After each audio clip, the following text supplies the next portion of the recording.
Flavio. Hi, Great to have how you are on the you? podcast. I'm very happy. So excited. So the way that I met Flavio was I was coming out of a breakdancing practice in Williamsburg, Brooklyn, and it turned. What artist was performing? Do you remember? It was Tame Impala. Oh yeah, Tame Impala was performing at this outdoor venue, and it was a huge crowd. And I was like to Flavio, "What's going on?" And then we ended up talking for 45 minutes because he was popped up selling his jackets Exactly. out of there. So I want to start with knowing about your jackets. You mostly sell jackets for your living, and I want to know about how you make that and your whole process. Very cool. So that was a summer day, and I'm an artist in New York City, and it's very fun because I can pretty much choose where I'm going to pop up. So, and I have like some specific spots in the city where I pop up very often. So people kind of know you. So you gotta have some spots where you pop up. And when I started, that street in Brooklyn where I started Oh, selling. really? Wow. So last year, out of nowhere, I talked to someone and they're like, "Oh, your clothes really match Brooklyn, like Williamsburg. You've ever been there?" I was like, "Yeah." Then I was like, "Oh my God, it's been years. I'm gonna go back." And then last year, I started going back there, and I got the corner. That's where I met you. So this kind of very cool surprises happen in the city all the time. Yeah. So how'd you get into it, and how do you make it a possibility for this to be your main job? So it, if there was one word for me to say, it's courage. I feel everybody has a dream, everybody has goals, but not many people are able to perform and go after what they want. And I remember that I have like a background in arts and fashion. It's like a mix of experiences, but I always had the plan of like working my brand. Mm-hmm. And I feel that when the pandemic came, it was a time that we had like too much time to think. And as all of us had too much time to think, the first thing I did when I started like maybe drinking too much and like not, when I saw the pandemic would be longer than we expected, I decided to go for therapy. Because like, okay, if that's gonna be this much time, I wanna dive into myself and whatever comes, I gotta work towards this. Because for the first time in life, I think we all had time. Yeah. And together with this, it came my feeling that I want to start like creating clothes and working with clothes. What were you doing in the pandemic before you started doing that? I was working in fashion. So that's very weird because I was working for some small artists Mm-hmm. in markets in New York. And at the same time, I was like, I want to be doing something too. But I think we all struggle in confidence. Like, oh, the feeling like, is this sellable? Does anybody want this? Yeah. And you're like, Definitely. and then you're so proud of what the others do, but you forget about yourself. Like, what I do can be interesting. Why not just show people and they decide before I decide myself? Mm-hmm.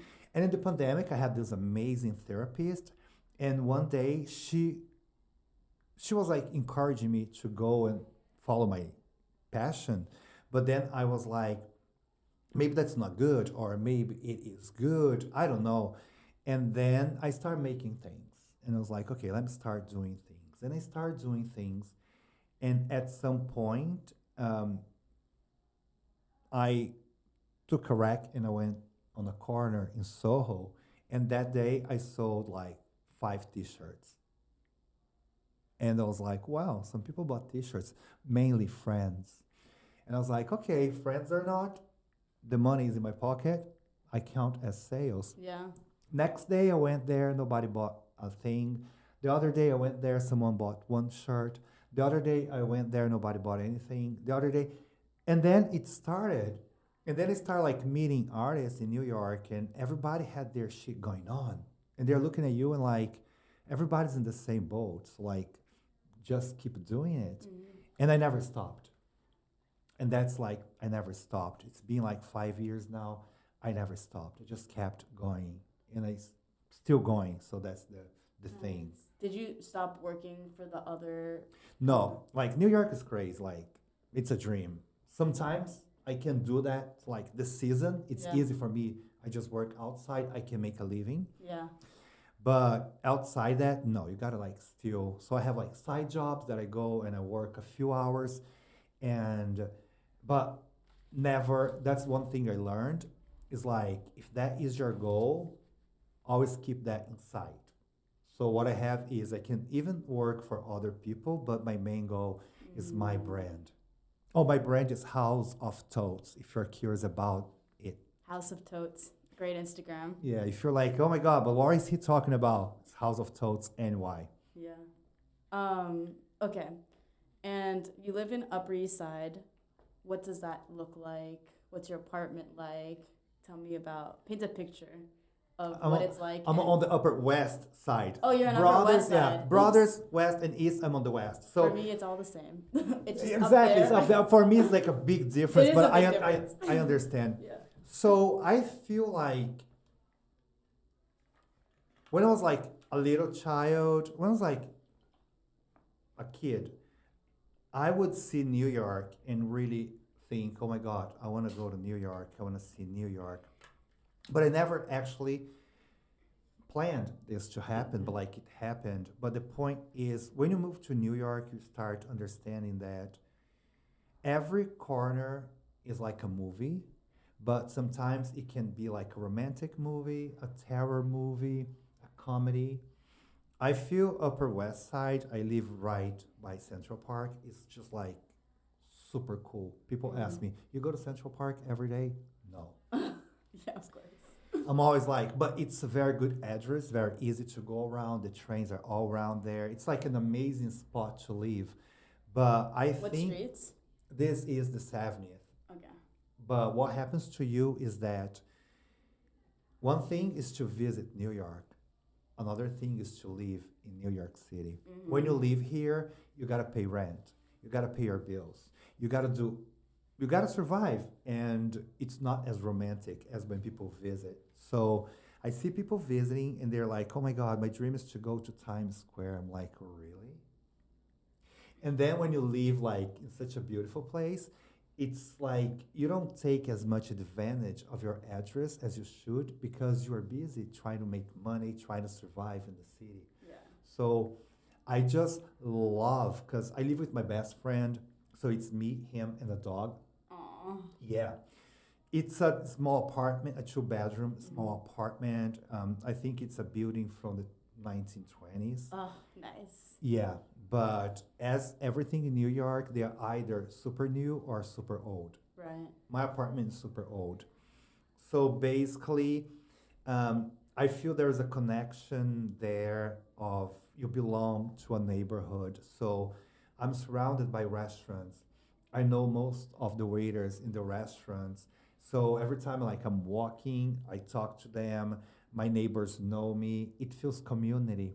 And I feel this is something incredible that in such a big world city like New York, you can have community. So my fifth floor neighbor, she's a cineast.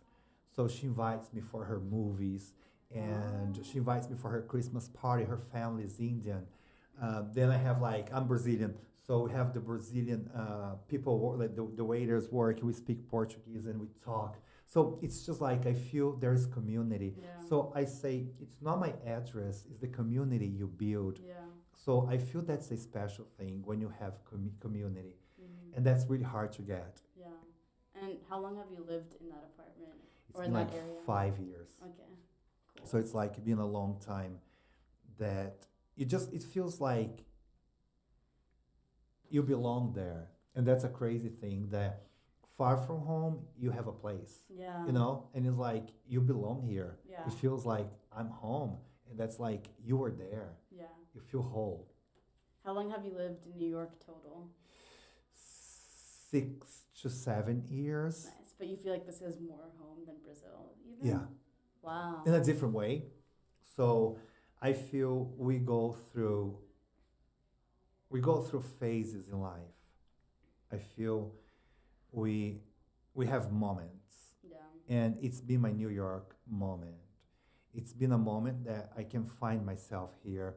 I can, like my fashion brand is here. Um, my friends now are here. I have friends like all over. I have like best friends all over the world. But now I have this thing here. So I used to, I feel like this is home now.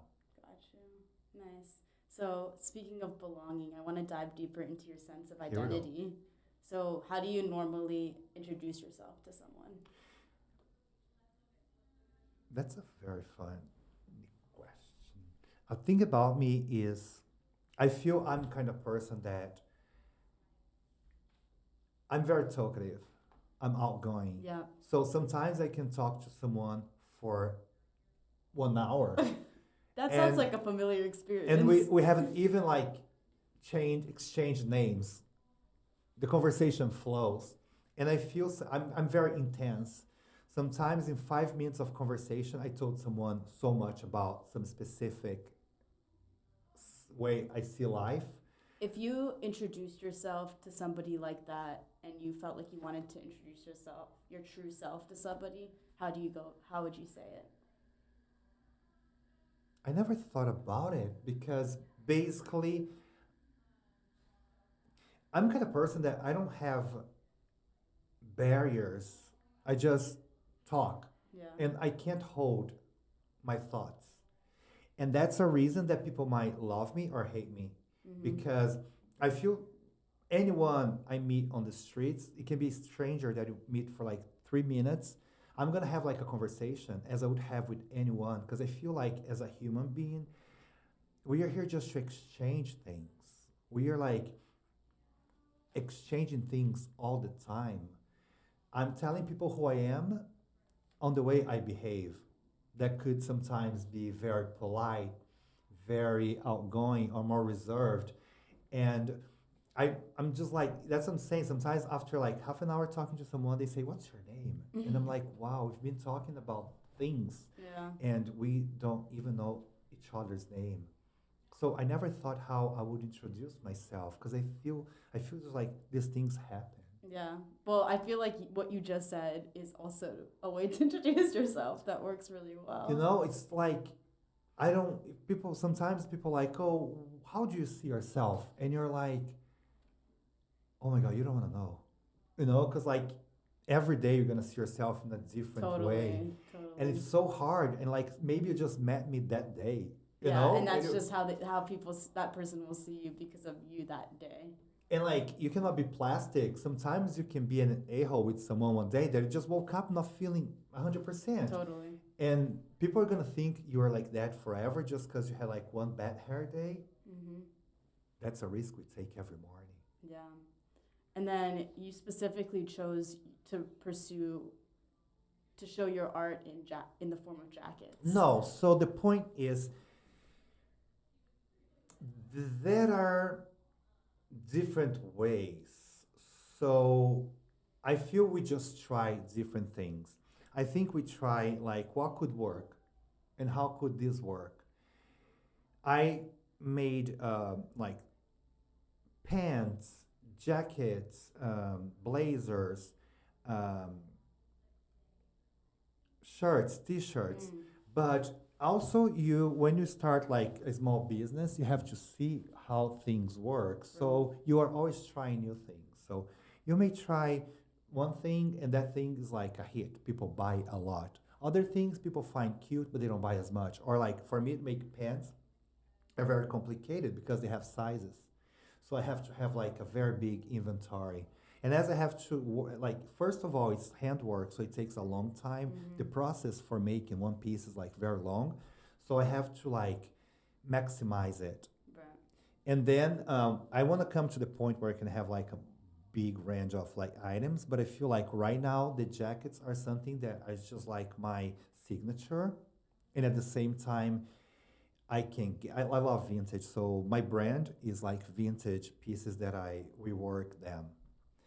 And I'm just fascinated by tailoring and the quality of garments you can find, which are vintage. So if you see like garments from the 70s, 80s, and you look at the garments we have now, they're completely different. So um, I have to fall in love with the pieces I work with.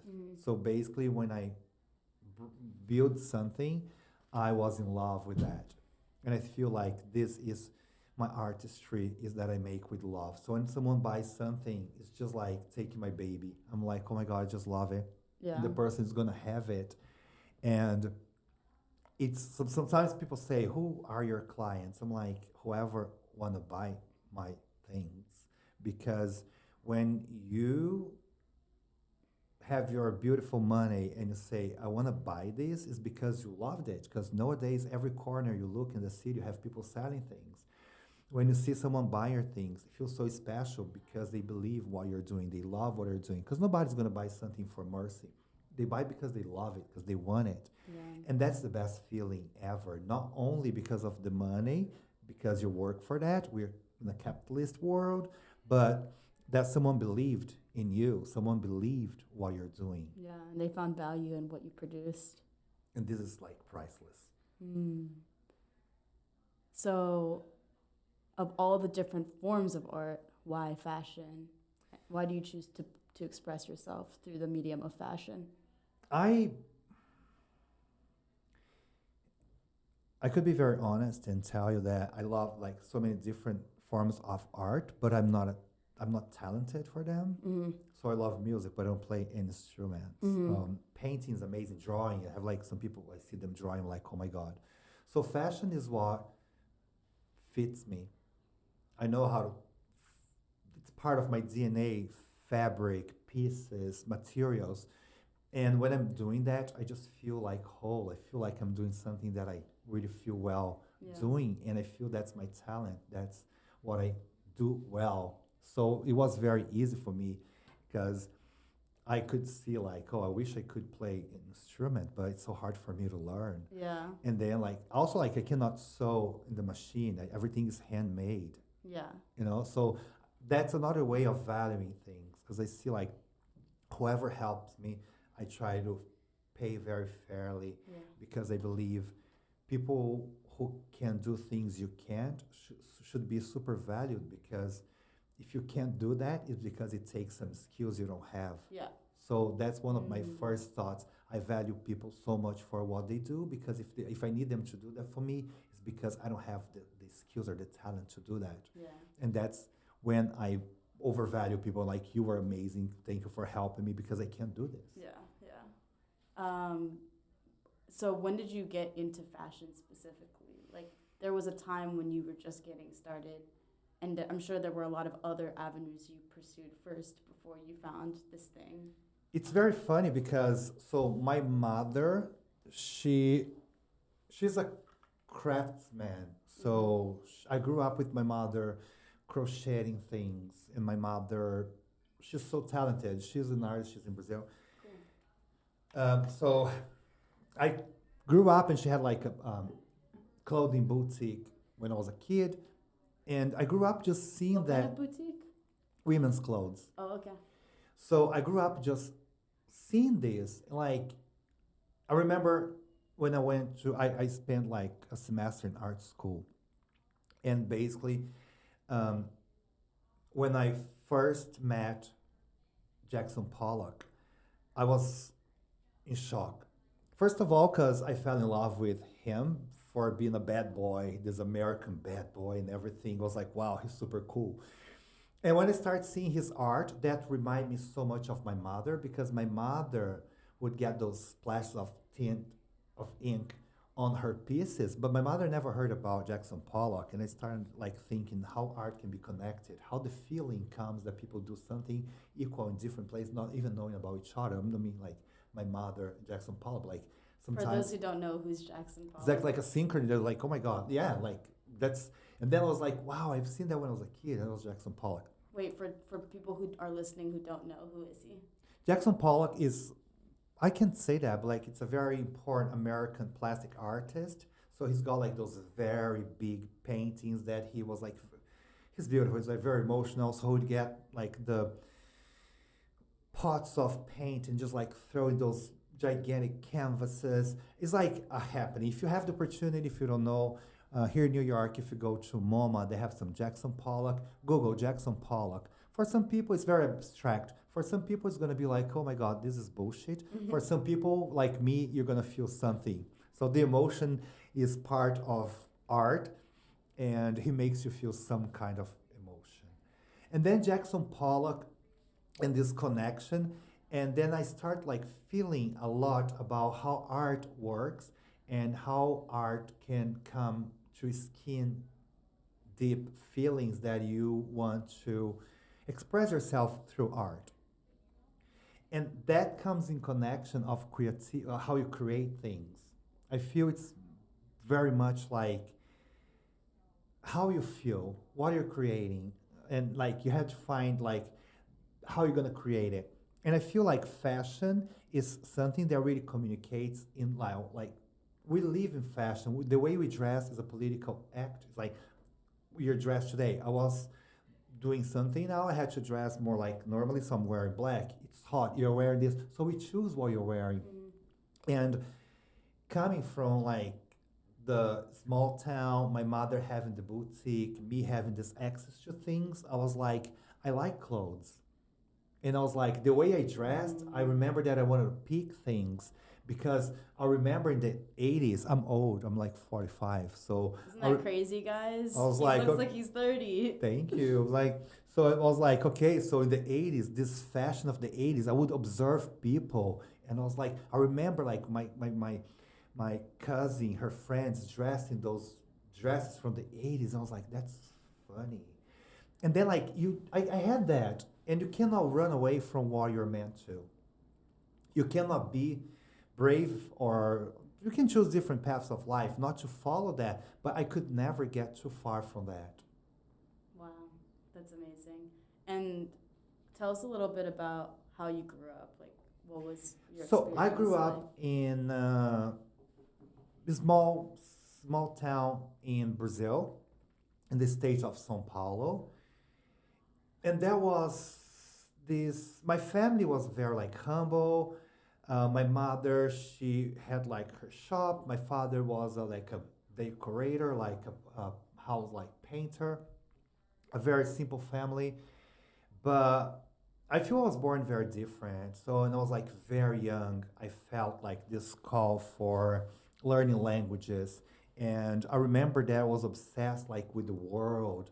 And I remember that I was obsessed. So I always knew that I was meant to see the world. And I grew up understanding that my place was the world. I didn't have one place, but the world. And I remember I just grew up full of dreams.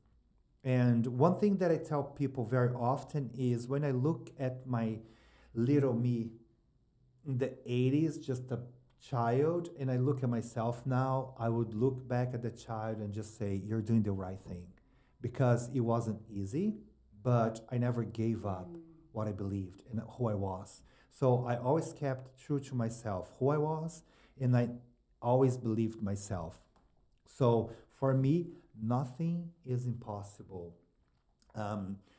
If I look at myself and the dreams I had when I was like a little boy, and I look at myself now, I'm always proud of myself because I am that little boy who really made his dreams come true.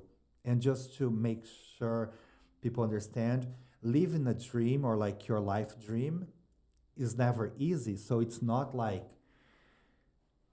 a sweet cake. It's you have to fight to live your dream. But the feeling that you look at yourself and say, I accomplished it. I lived the dream that I had. So you feel you could make your dream come true. Yeah. What was your dream? I dreamt. Tell us a little bit about the journey that you underwent when you were going through those difficulties that you just described. Oh, the point is. But start with telling us what your dream was when you were a kid. My dream. So okay, that's a lot of things. So I remember I was like a little kid. I would watch TV. That is like a very so. Have you ever heard about Beverly Hills 90210? Yeah. So okay, I was obsessed with Beverly Hills 90210. And I would watch every Saturday morning one episode in Brazilian public TV that we had.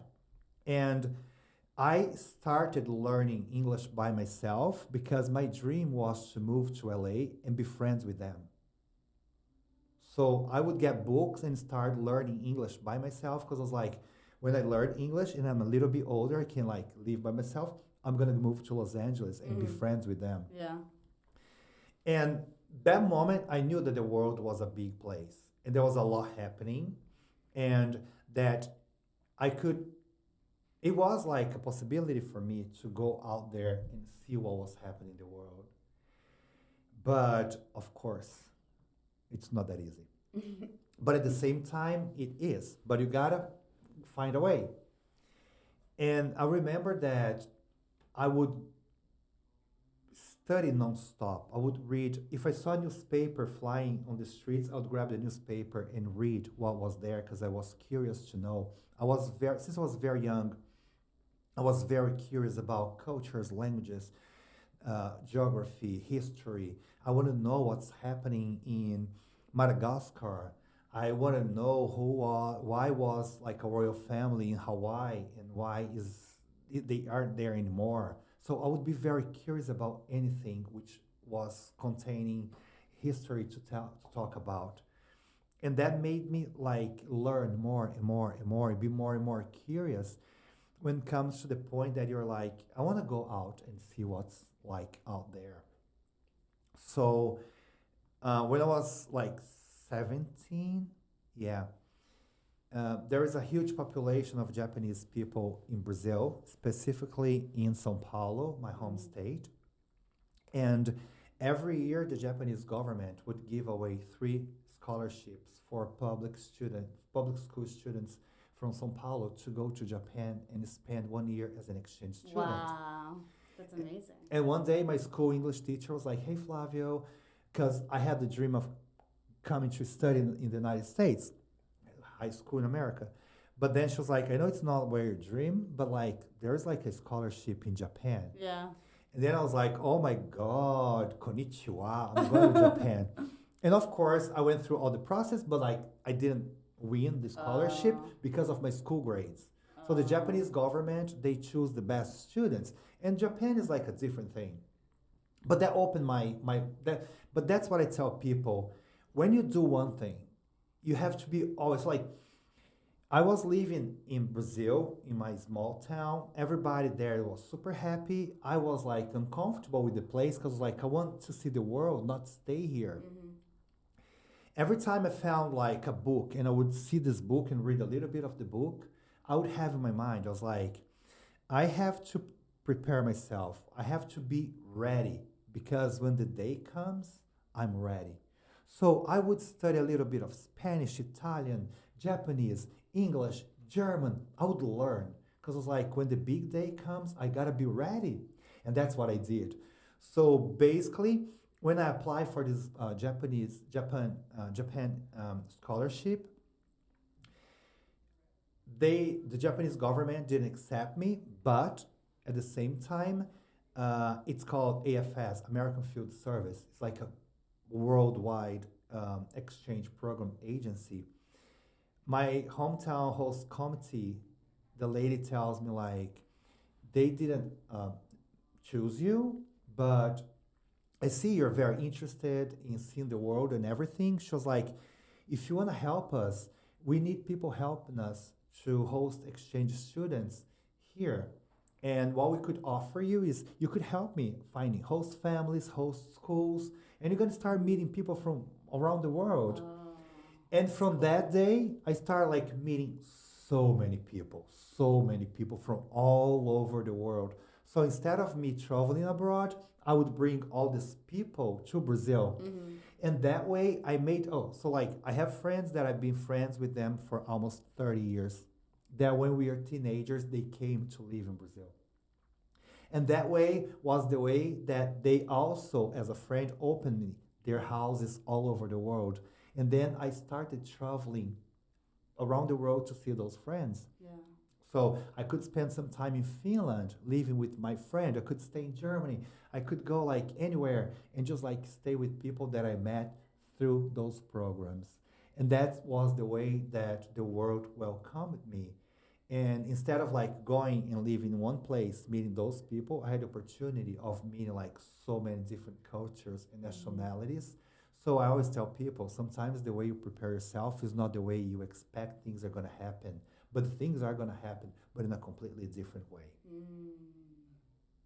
That's insane. And that's how things are. And when you relax and you start understanding this, it's magic. Yeah.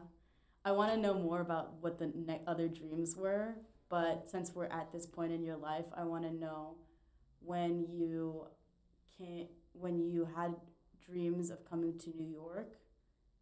I know this is further on in your life, but what was your expectation of New York versus how it ended up manifesting and existing, and the reality of it? When I was like a little boy, what you see about New York and all over, like,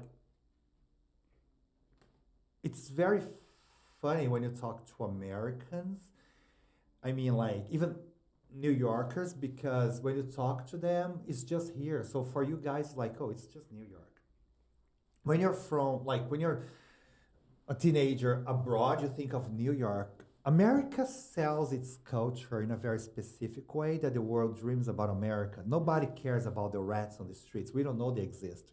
You just see, like, you think Times Square is Disneyland. You're gonna have like someone just, hello, welcome to Times Square, and everything is clean. It smells like lavender, and it's not. So when you dream of like coming to New York, it's this kind of things of like, I want to go study English, learn English in New York. I want to like live in the Bronx because it's a famous place. Everybody knows about it. So you just think about the names you know, the places you know. And then when you move here, because I used to come to America, but I had never been to New York. When I came the first time to New York, I was like, what is happening here?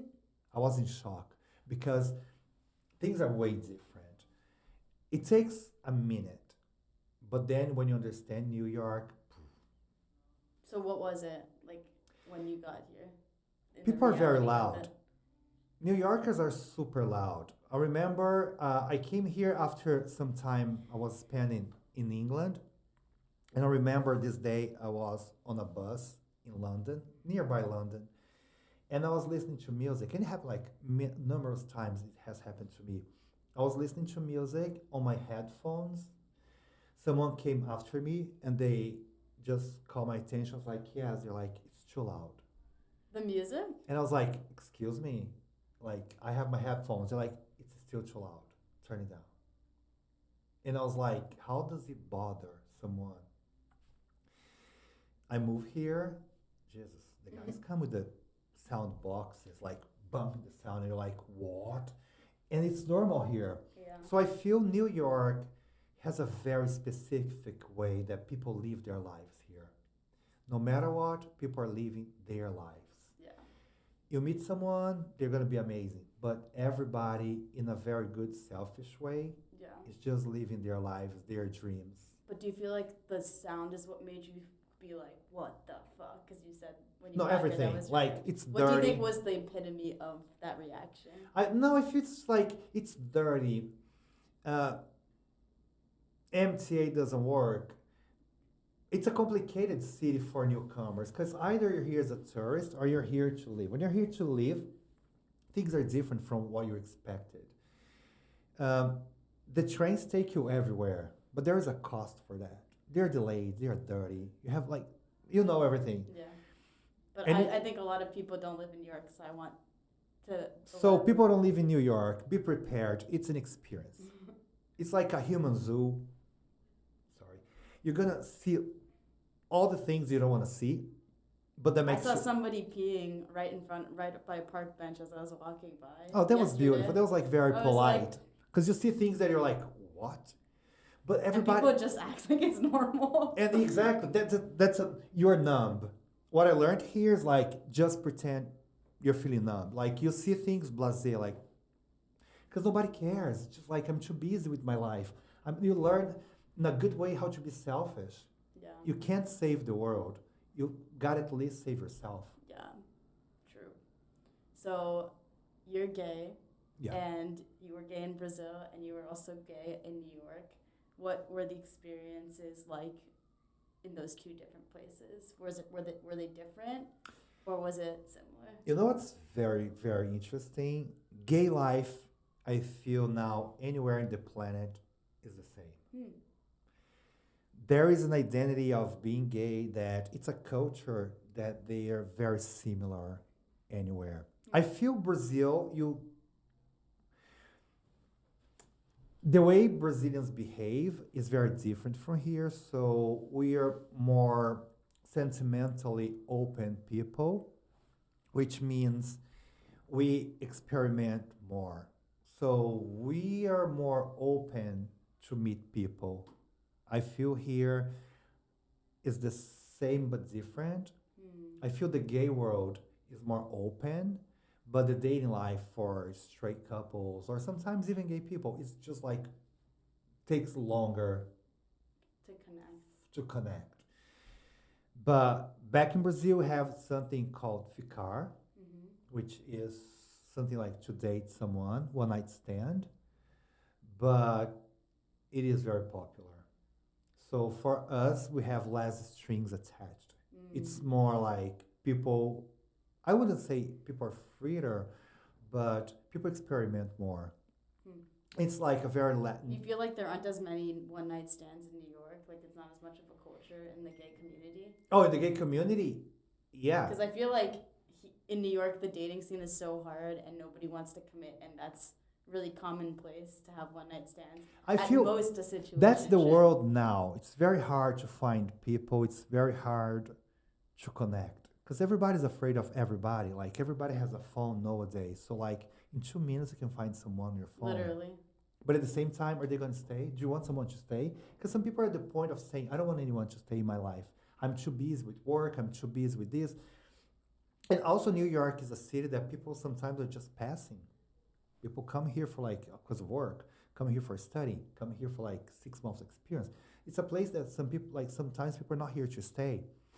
But I feel dating has been difficult for people, and I love when people look and say, oh, dating is so difficult. And I'm like, are you easy? Are you easy? Yeah, because like it's difficult, but how do you, because like I feel all of us are nowadays like, oh, I don't know what I want. Yeah. And it's becoming more and more like this. So what I think is gay life is very fun in Brazil. Very fun. I lived for a couple of years in Rio. It's a place that I love from the bottom of my heart. Rio is like the gay capital of the world. It's just like insane. But at the same time, it's gay life. Same as here.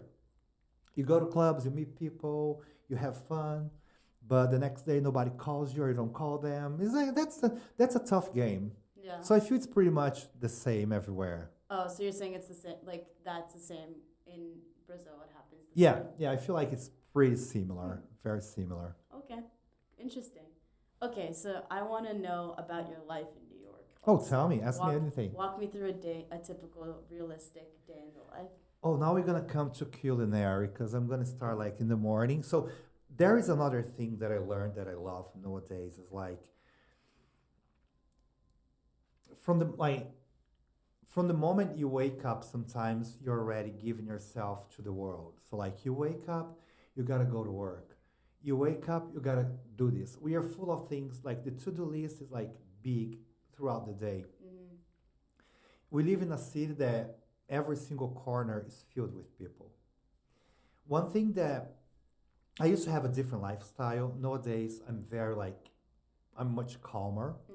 So I need at least 1 to 2 hours for myself in the beginning of the day. That's my self time. I need to make coffee, to have like 1, 2, 3, 4 mugs of coffee, reading the news, doing nothing, spend time with myself. What do you wake up early or later? Yeah, I can't wake up nowadays after 8:30. 8:30 is my maximum.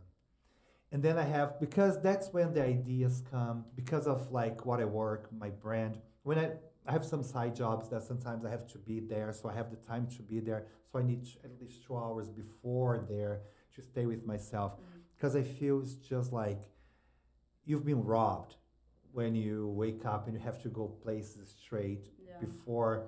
So I need like a good shower. I need to prepare my protein pancake. I need to take care of myself before I give myself to other people. That's like very sane of you doing that because when you go out, you're prepared. You're ready. You had time with yourself, so now I can share. And I didn't used to be like this. That's why I can see the difference. Yeah. But I'm always like doing something. So I'm always like, so like yesterday. Yesterday I woke up, I went to this place that I worked for 4 hours. So it was like 10, I left at 2. As I left there, I ride the bike all day everywhere. So I'm like a city bike champion. Nice. So pretty much I woke up, I went to work, and then I took a city bike. What's the job also? So I work at a hair salon in Soho. I work at the reception.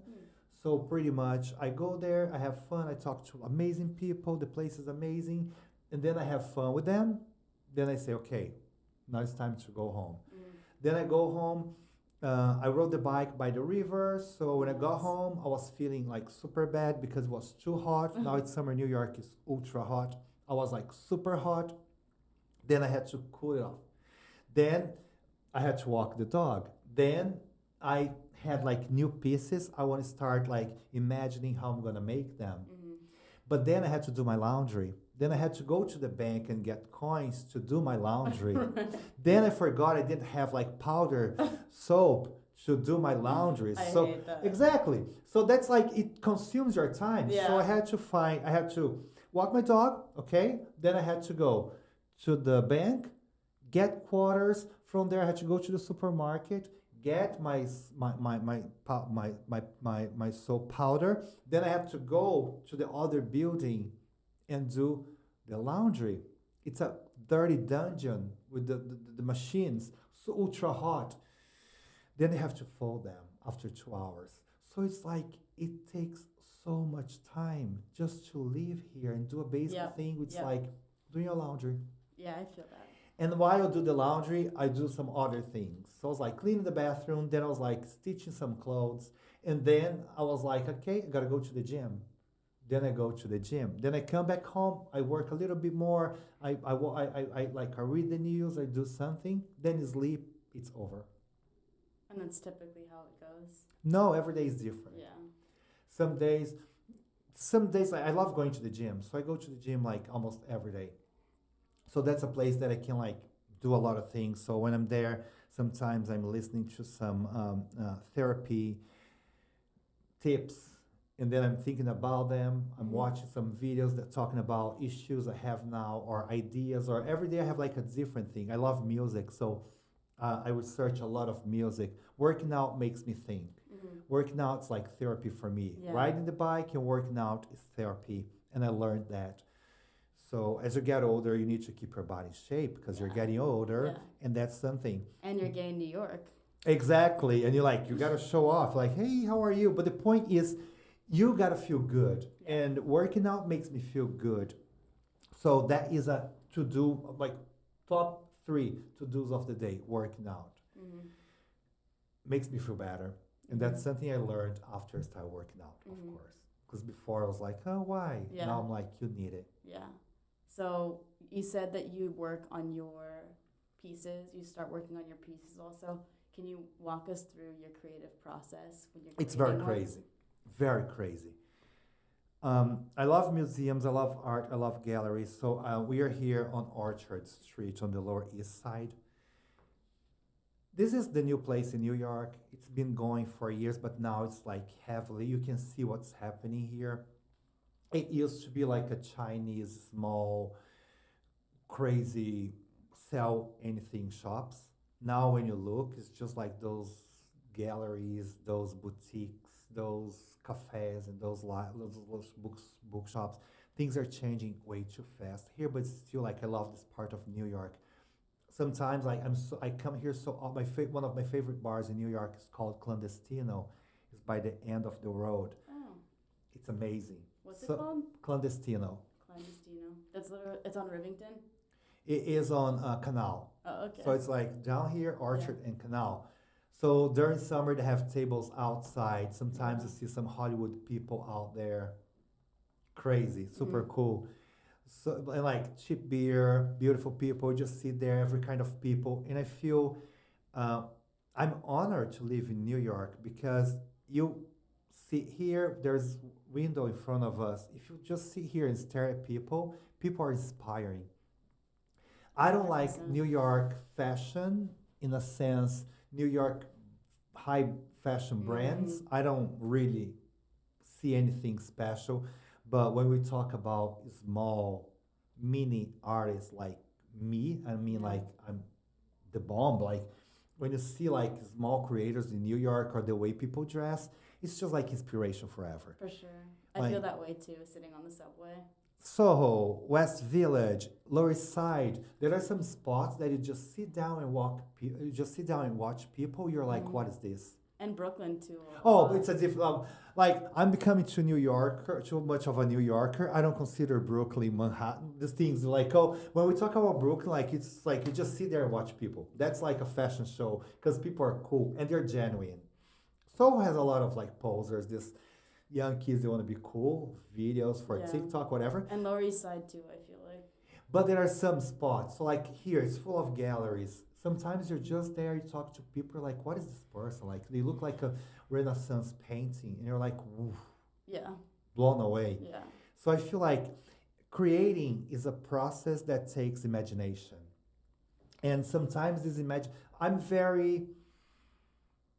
I really have to touch things. I really have to put things together, figure out. Sometimes I'm not creative at all, so I have to make something that I'm used to making, reproduce them as I think about new creations because it takes time, it takes like experimenting. But I feel my process is very simple. I move with my feelings. So as I feel, I create. And that's something very like weird to say, but I don't have any rules for creation. It's just like I like it, I try it. So like, can you give an example, maybe with the thing that you're working on right now? So right now I work with a lot of like jewelries that I pierce fabric and I hang the jewelries on the pieces. Like what kind of jewelry? Various. So now I do the cherry, the glass beads, cherries jackets. So those are like glass beads, cherries that I put on clothes. And when you walk, it moves. Cool. It's so beautiful. It's very classic, but like super cool. But I have other crazy things like chrome hearts, crochet cherries. So I make like things that I just feel like I feel like doing this and experiment. I make one of each. If people buy them, and that's what I'm saying, like the best thermometer you can have is people. When people buy them, when people are seduced by what you're doing, you say that's the right thing. Because it's a company, so I have to make things and I have to have people buy them. And when you see people buy them and they're very happy and they say, oh, I've never seen like this before, you say, wow, that was worth it. And then you make more. But I start exploring more and more and more. Cool. And what inspired the cherries specifically in your creative I don't process? remember. Oh. I don't remember. Interesting. Because one thing leads to the other. You start with one thing. I started making sweatshirts with a lot of like crochet cherries, 3D moving. People loved it. I started making one jacket, like a blazer. Like a crocheted cherry in the jacket? Yeah. Okay. So when you walk, it pumps. Yeah. Like it really moves. One day I had like a beautiful wool jacket and I was like, let me see if I get one there. Someone bought the same day. They're like, this is amazing. And I was like, okay, people love it. Things start going. Got it. Cool. That's how things go. What about the crocheted cherries? What inspired that? Oh, of course, my mother. Aww. So back there, my mother used to make so much crochet, so I'm so used to crochet that when I was like, oh my God, and you can make like so many different fruits and everything, I was like, oh, I want to have like cherries. So I started with the cherries. But that brings me right back to my childhood. Do it's, you create based off of what you feel like would look good, or do you, when you set out to create a specific jacket or whatever piece you're working on, do you have a different kind of intention, or is it solely derived from feeling? I think I don't create too much for a specific purpose because I don't commit to any specific thing. Mm. So when you think of like, I'm never comparing myself to them, like, oh, a cubist artist. They're committed to be a cubist artist. Mm-hmm. They usually don't change. I don't compromise to anything. So I'm free to create. I see something. So the other day, a friend called me. He was like, hey, I'm moving to a new apartment and I have boxes here of like materials that I bought one day, but I'm not gonna use them. You want them? I was like, oh, let me see what you have. I took 2 boxes back home. When I opened the box, it's full of stones, amazing stones. Mm-hmm. Then I started embroidering stones in jackets. Some jackets just got Wow, too that's heavy, cool. exactly. Then those all have this story that they're like vintage old stones from India, from whatever. And I just transformed them into something completely new. So those were stones that he would maybe like just throw them away. Mm-hmm. And I just transformed them into something unique because they're one of a kind each. Because I don't have more of those stones. Yeah. So that's how things happen. Sometimes Mhm. you find things that you're like, I can make something happen out of this. Yeah. And also I used to work with like windbreakers from the 80s. I love the 80s. I love the colors. I love the aesthetics. And I'm like, I just love how tacky cool it can be. It can make yourself so cool and so unique. And at the same time, if you know where it comes from. And usually when people are older, they look and say, oh my God, I used to have this to go to school, but not as funky as this one. So that's the thing. I give the funky look to some pieces that were already there. And also, I have the ideology of working with materials that pre-existed. So I get those materials that I look like. So I have like, I love Ralph Lauren as American fashion. Mm-hmm. And then you take like the 80s or 90s jackets, Ralph Lauren, they were still um, made with silk inside. Or Oh, they are cool. 100% wool with Wait, silk. silk inside. Oh, oh. Yeah, The lining. the lining. Yeah. And nowadays everything is polyester. So I tell people when I sell them, I try to explain also these. I'm like, hey, so we used to have quality. Mm-hmm. This jacket's like 35 years old Mm-hmm. and it's perfect. I made this, I recreated or repurposed, but if you look inside, it's silk. Your skin is gonna love you forever because you're giving it silk and not polyester. Right. And even polyester, there's not Should I all not be wearing polyester. polyester? Not all polyester is bad. Not Okay. all polyester is bad, but some polyester is very bad for your skin because your skin needs to breathe. And silk is like a kiss on your skin. Mm. Polyester is a little punch in your skin. So I tell people this is like wool and silk. Your skin is gonna say thank you. Mm-hmm. And also because the quality is amazing, one piece like that is gonna last another 50 years. Yeah. Do you feel like you have a purpose when you create? Yes, very clear. When people say, is your brand like chic? Is your brand this? Or it's happy. My main point, whatever I sell, is to make like what I like to see is people smiling, laughing, having a good time with what I sell. When I make something, so um, I'm very like my Instagram is full of DMs. People just like sending a message with a picture, just saying thank you so much. I just love this, blah blah blah. And it's been like for a long time, I didn't have so many compliments for what I'm wearing. Everybody finds it so fun. Everybody finds it so cool. That is the best feeling ever. So I want people to feel good. I want people to feel happy. And I tell people sometimes, and like, I don't know, blah blah blah. I'm like, you know what? After they buy, of course, I say, the day you wake up feeling shit, your worst day ever, wear this piece. It's gonna change your day. And they laugh at me, and I was like, I'm telling the truth because I remember Winters are very bad for me here in New York. And when I moved here, winters were like so bad. I would wake up super dark and cold. I was like, I gotta go to work. I was like, oh my God, a headache. Then I bought this beautiful sequence black jacket. And sometimes I would just wear the jacket and play some music. And every time I look myself in the mirror with the jacket, I was like, oh, this is cool. And I used to tell them, sometimes that could be like a very good conversation starter, or this could be just like, I don't know, just wear it. Yeah. It's gonna make your day better. Yeah. And some people really say, oh, it makes my day so much better, so much fun. And it's a very good conversation starter. So Nice. if you're an I love that. introvert, if you're shy, that's a very good thing Yeah, to wear because everybody will 100%. come to you to start talking Yeah. just because of like the jacket. Yeah. Yeah. Okay, so now it's converted. You said it's really hot in the summers. It's not summer yet, but it feels like summer and spring are fighting one another. In a couple of days, it's going to be back in the 60s. Right now, I think it's in the 90s, right? So, what's taking up the most in your mind? What thought is taking up the most in your mind right now? Okay, so my birthday is next month, so I'm just like I want to go spend my birthday alone somewhere, and I cannot decide where. I don't want this to be far because I don't have much time. So I'm like I want to go somewhere that nobody goes.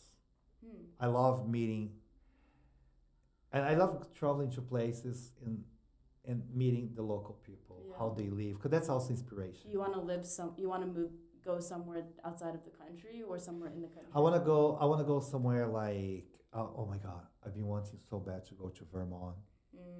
I heard some really cool stuff about summer there. The places are beautiful, the nature is amazing, but it's kind of far. Also Maine, I heard it's same vibe, Yeah. super green. People are super like laid back, super cool. And also I always think of places like Midwest. There are Yeah, the some Midwest is really cool. cool. Also, I drove across the country 2 years ago when I graduated from college, and I was really impressed by Kentucky and Tennessee. Okay. Yeah. Kentucky is super underrated. It's very beautiful, very green. I just drove through it, but then there's also a lot of culture around there, a lot of deep music culture. Yeah. And I heard that Louisville is a very popping place and city. So you America can check it is out. too big, and there are like so many places. Yeah. I I love. just feel like when you think of the middle of the country and you think of Kentucky, you're It's just not like, never like what. the only thing I really think about is Kentucky Fried Chicken. It's never like a number one. I'm gonna go to Kentucky. Like Yeah. who? What? You have family there, and that's why I say America is too big. I've been wanting to go to Hawaii forever, but the flight there takes forever. A direct flight is like 10, 11 hours. Yeah. It's like going to Tokyo.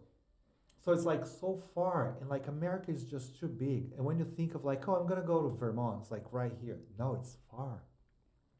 It takes like, I don't know. I was checking. And I love Amtrak. Amtrak. Like I love Amtrak. You want?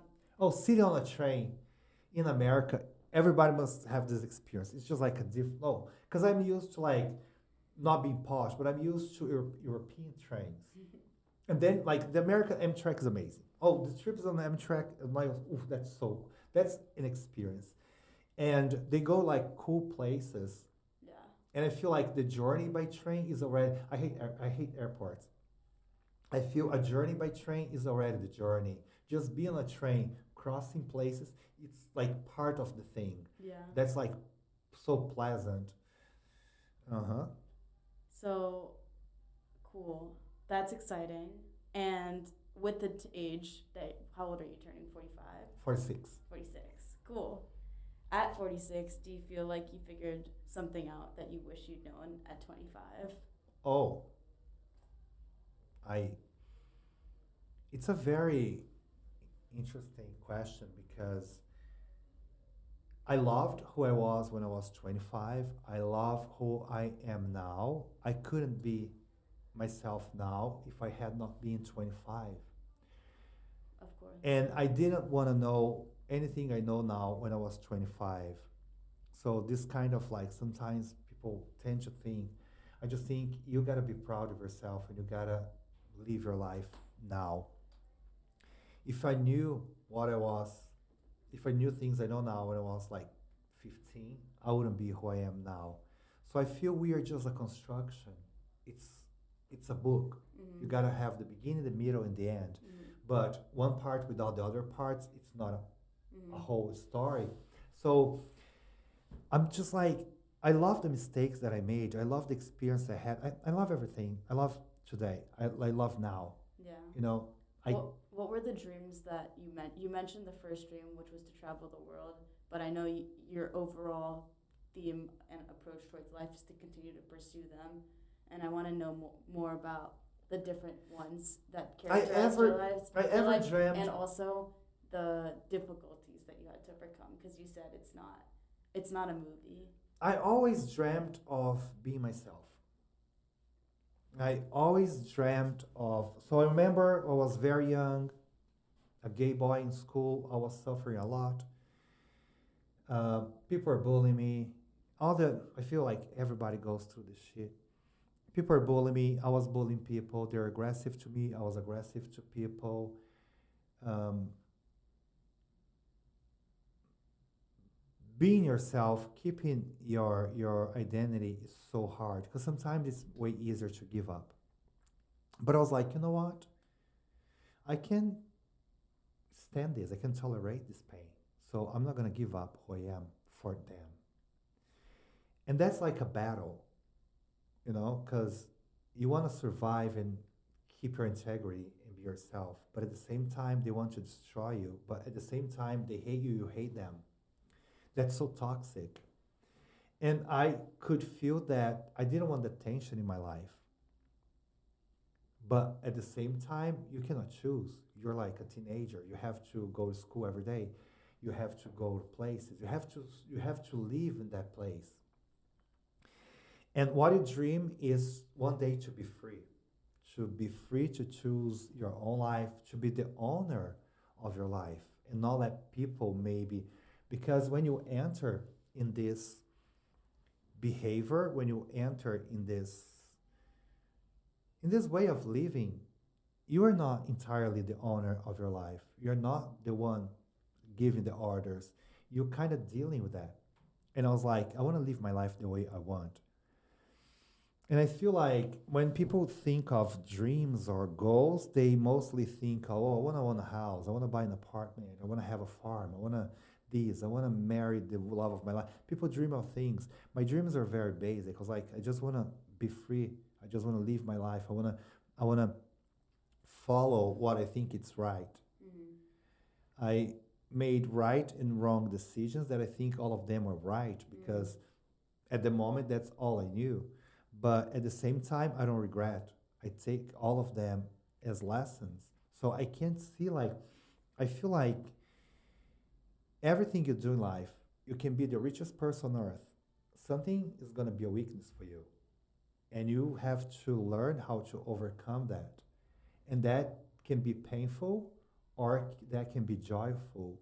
For me, I always have fun at a challenge because I'm like, there is no way to delete this. It's not like what we see nowadays that everybody's lives are perfect. Yeah. Everybody's like, um, people wake up beautiful, they go have brunch, then they go have lunch, then they go shopping, then they go for like a drink, then they go home, they have like a makeup artist, a hairdresser, then they go to a party, it's like people live like perfect lives, and that's not true. Yeah. And when you understand life is not supposed to be perfect, you have fun. Yeah. So I see every obstacle, everything, I laugh at them. I'm like, let's have fun. Let's do this. And what's your dream now? Dream. I don't think I have dreams. I think I have kind of goals, things that I want to achieve. But nowadays, anything that I dream, I wait how much that's going to cost me. So what I chose is to live a life that I can manage and I'm not suffering. So I feel if I dreamt of owning a plane now, I would have to work 10,000 times more than I work now. in a different kind of thing, being obsessed about learning how to pilot. So that will bring me not joy, but so much headache, so much pain. Is Yeah. it worth it? Yeah.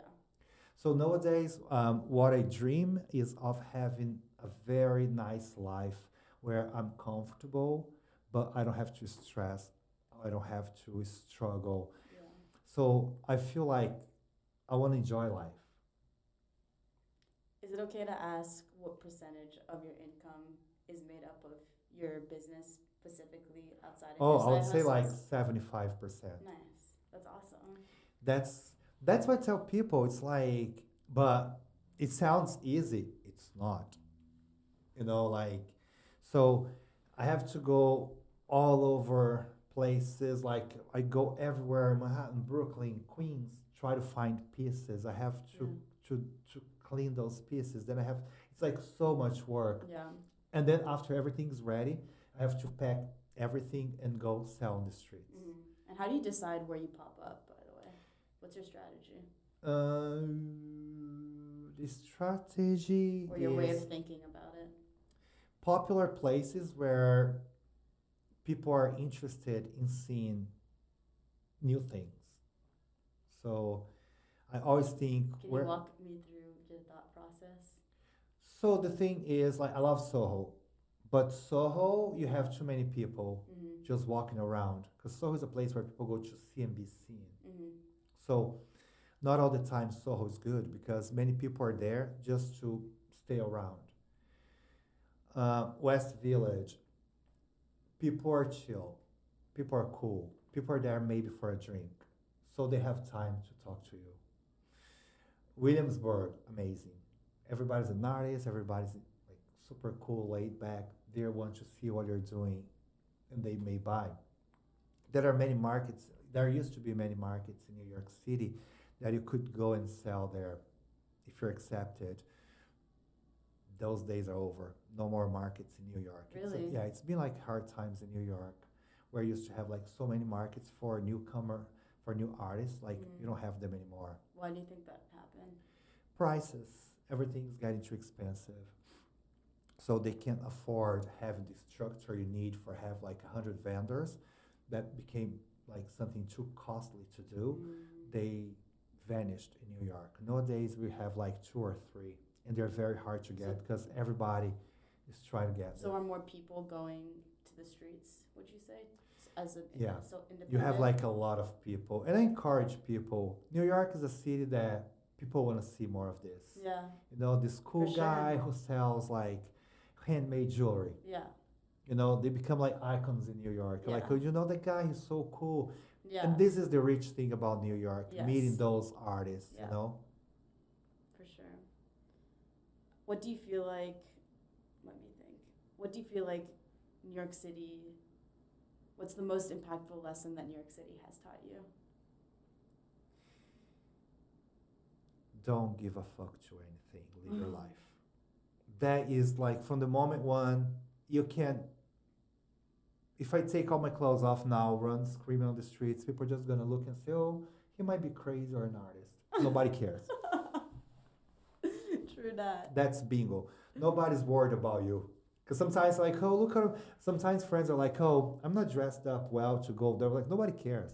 True. And it's basically the same. Nobody fucking cares.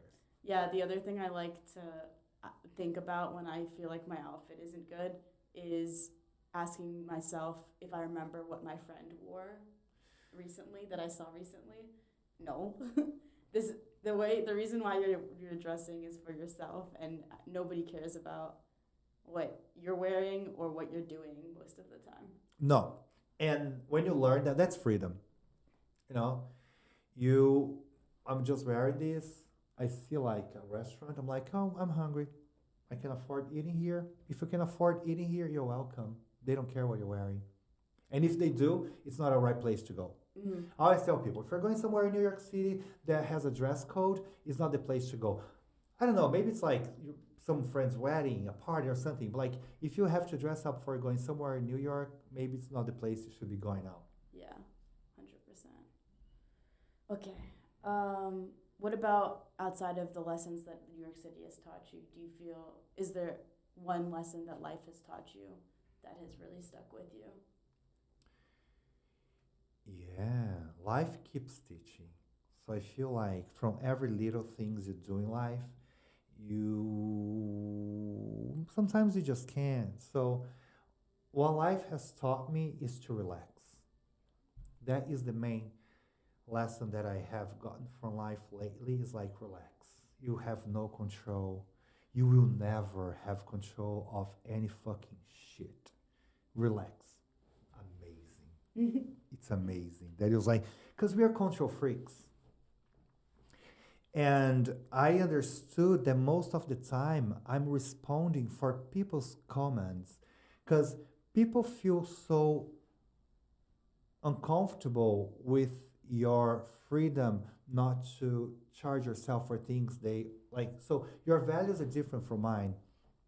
If you ask me now one thing and my answer is something that makes you feel uncomfortable because you're not that way, you're gonna put your anxiety on me. So people, we are all control freaks. So I feel like people want to have control of everything, and most of the things you have zero control. Some people have a stable job. I'm like, but you can lose that tomorrow. Yeah. And we can lose anything in life as we could win anything in life. So you're saying don't waste energy trying to control it. Everything. So what life has taught me is just like relax and enjoy the ride. So I never stop doing what I'm doing. So there's this new thing that I learned that every day before you go to bed, you say, tomorrow something fantastic is going to happen to me. And as you wake up, you say, I feel today something fantastic is going to happen to me. Bingo. If it doesn't happen today, next night you say it over again. I feel tomorrow something fabulous is going to happen to me. As you wake up, day by day, one day something fabulous is going to happen to me, or maybe just waking up and being fit to go through your day is a fabulous thing. True. That's, you meet a fabulous person, that's have what, a fabulous conversation, wear a fabulous outfit. and that's the thing, you know, it's simple, but we try to make it difficult. So that's what I'm learning. Relax. So, speaking of people judging you, I know you have some very intense political opinions, but some contradictory or unexpected logic for a lot of those opinions. So I'm curious what opinion that you hold that your community would push back on. I don't feel like, so that's the point. I went to school for a couple of years and I studied like politics. Is that what you studied in university? Yeah, I never finished university. That's another thing about me. I've been to university like 2 times. I went to art school. I never finished. So I went for like 3 years to political science. Where'd you go to university for political science and where'd you go for art? So I went to art school in São Paulo, Brazil. And then I went also in São Paulo for another semester for literature, English literature. And then I went for like 3 years in Rio for political science. Is there, like, in between college and stuff, just a quick tangent, and moving to New York, where did you spend the most amount of time in your 20s and 30s? So I lived in Brazil, in São Paulo, and I spent some time in London. And then I was traveling around, but then I lived in Rio, and I lived in São Paulo City again. So like it's a little mix of place that I lived. But like São Paulo City is like 3 times bigger than New York City. Wow. It's like crazy, crazy. That's a city that never sleeps. So it's like a very industrial, cool city. Rio is like party, very sexy, very beautiful city. I love London. London is also another like super cool, trendy city. But what I learned is that it doesn't matter your political views. You can think and believe whatever you want, but you also must respect the others. Nobody is a result of an instant. Everybody's a result of a lot of actions, a lot of thoughts, a lot of like experiences. So nobody comes to be what they are for free. They just woke up that way. And do you feel that way about Trump supporters too? Yeah. Because it's very hard for me to criticize a supporter just because he supports him first thing I ask, what is good about his policies for you? And when they tell you how they see things, it's their right of seeing that way. I cannot force them to see things the way I see. Nice. The same way I want to be respected for the way I see things, I need to respect them for what. So I see many people, and that's like here in Brazil, the first thing people say is like, oh, they're stupid. They don't know shit. It's putting yourself in a higher standard as the owner of the truth. I know what I say, I know what I think, but you're wrong. And nobody's wrong, nobody's right. Everybody's the result of things. And for them, that makes sense. And I don't feel I am the person who's going to make them feel good or bad about it. Nice. I have to respect, understand, and debate. Yeah. That is very healthy. Yeah. When I debate the idea Yeah. with a lot of respect. What about in a more extreme circumstance, like a Nazi or someone who's a part of the KKK or something like that? So, okay, so first of all, for me, that should never exist. So, back in Brazil, being a Nazi is a crime. Mm. So, basically, you can go to jail for apology for Nazis, as it is for homophobia, sexism, racism. You go to jail. It's like no joke there. Yeah. It's not perfect, but it's way better than here. Mm-hmm. So there are no jokes because people don't take this as a joke. And those are, so I feel those are extremes. And those people, they don't have the freedom of speech because that speech is a hate speech. Gotcha. And hate speech But comes against your freedom. Yeah, but what about like things that are a little bit more blurry, like Trump supporters support ICE deportations of like, first off, people. I mean, honestly, I think that Trump supporters don't really they don't support the deportations of American citizens, but they do support the deportation of illegal citizens in an extremely inhumane manner. And that's more of like a blurry, it's not an explicit hate crime, but it is xenophobic, which is a hate crime. Mm-hmm. So where do you feel about that? What I really see nowadays about it is they're not sure what they supported. I don't think they supported this, but They supported the deportation of criminals, but not they the not way. like I don't know. Like to be very honest, sometimes I look at the society. They don't even know what they supported. They just didn't support the other part, and they chose it without knowing what they're buying, and now they don't know how to like. They're on an overdoses of bad that they don't know what to do. Now they're paralyzed because they're like, that's not what we wanted. Okay. And you can see, but at the same time, they're responsible for this. So that's what I say. You are an actor of democracy. So you are responsible for what you're buying. So you better read everything before you buy it because this is the plan. Yeah. And they bought this plan and now they're responsible for this. Mm-hmm. And they're more losing than earning. And that's how they're going to learn in the very bad way. So it's going to be hurtful for them, but it's a lesson they got to learn. And I hope that never repeats in this country because it's just like ridiculous and at the same time unacceptable. Yeah, for sure. Is there, just really quick, like in 1 minute, is there a political view that you hold that the reasoning is contradictory or unconventional that you want to share? I feel, first, I read a lot. So I don't feel anything is forbidden when you want to think in a more broadened way. Mm-hmm. So I feel you can read anything. And one thing that I love is because I change my mind every minute. Mm. I think something like this, in 10 minutes, I'm going to tell you, okay, delete it. I just changed my mind. I just keep learning. What's most recently something that you changed your mind about? Oof. Oh my God, I was not expecting this. Now I'm like, Take your time. even like opinion about people. Sometimes I'm like, oh, I hate this guy. 1 year later, I listen to this guy like it's a band, and I used to criticize. I listen all the time because I learned more about that. I just changed, and I feel like same as anything, just same as food. I love lasagna now. Then next week I hate lasagna because I just had so much lasagna, and I I used feel to hate blue cheese and nutritional yeast. oh, I eat that all the time. I love blue cheese and nutritional yeast with every meal.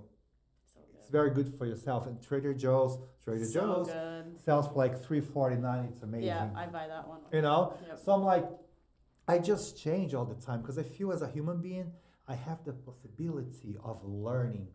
And that's what I tell people. I don't judge people because I also change all the time. Yeah, that's But beautiful. of course, we can know right from wrong. Yeah. So when I say I don't criticize, but in a discussion, in a conversation, I will prove my point, Right. or I will accept your point because I will accept the way you think. But at the same time, I will express my own Nice. ideas. That's great. Okay, we're basically done. I just want to know one more thing. If there's anything you want to share or discuss in the last minute of our conversation. No, I just feel like it's so amazing to have this kind of open conversations that you can express points. You can tell things about yourself that sometimes you don't even think like yourself would have something nice to say or people would be interested in what you're saying. Yeah. And those things maybe can really inspire people. What I tell people is just throw yourself out there. Don't be afraid. If you like something, if you want to do something, just do it. Don't hold it. If you want to go crazy, stop on the corner and sing a song really loud, do it.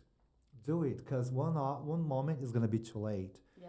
And you might regret. So just go and do it, you know? Maybe not today, not tomorrow, but the day after tomorrow. But just go. Nobody cares about you. Yeah. If you die now, in a week, you're just a memory that people will forget. So why not? Yeah. Yep. And then maybe you'll have a fabulous moment that you otherwise wouldn't have. Exactly. All right. And I like to close it off by saying we're no longer strangers. Thank you. So fun. Thank you very much. Yes, I loved it. of course. That's a wrap. That was good. Oh my God. I talk a lot, right? No, but you're like spewing pure gold. I'm like, blah, blah, blah, blah. That's why I knew that you would be so good, and you're like so easy to talk to. Like, But you know what? it That felt you- so natural. No, and like, I was like, do I have to look at the camera? Like, oh, Do yeah. whatever you feel like feels No, because I good. feel like some people talk like, yeah, and you, like TV Yeah. show. oh, But look for at us, this. it's like, We could work like for